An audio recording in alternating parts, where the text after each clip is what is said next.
गलती तू कैला ऐसन कैला हमसे घात हो, काहे नहीं करत राजा हमारा से बात हो।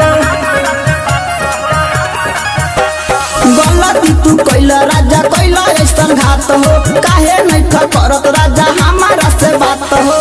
गाँव में चर्चा ऐसन चलता, गाँव में चर्चा ऐसन चलता, राजा तह से मिलल खोलता के हमरा पेट में बबुआ पलता, राजा तह से मिलल खोलता हमरा पेट में बबुआ पलता।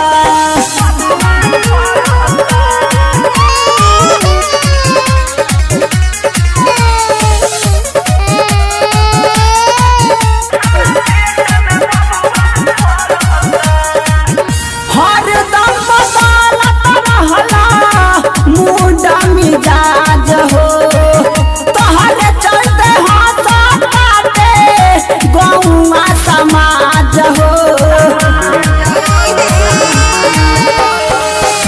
हरदम बदलत रहला मुंडा मिजाज हो, तोहरे चलते हंसताते गौवा समाज हो।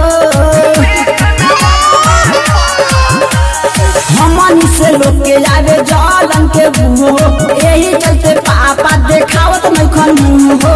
इज्जत रहे तमन ढलता, इज्जत रहे तमन ढलता, राजा तोहरे कोइल खोलता हमरा पेट में बबुआ पलता, राजा तोहरे कोइल खोलता हमरा पेट में बबुआ पलता।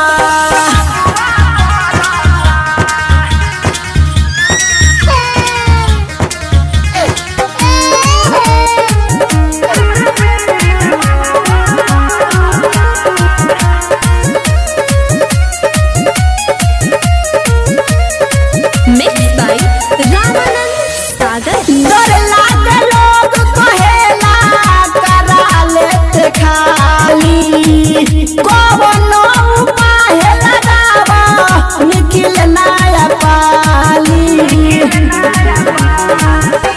डर लागे लोग कहेला करा लेते खाली, कवनो उपाय लगावा निखिल नया पाली। केहू नहीं देखल चाहे हमारा हो फेस के, दिक्कत हो खताते राइटर राकेश के। चर्चा हमारी खाली चलता, चर्चा हमारी खाली चलता, हमरा जिंदगी के सूरज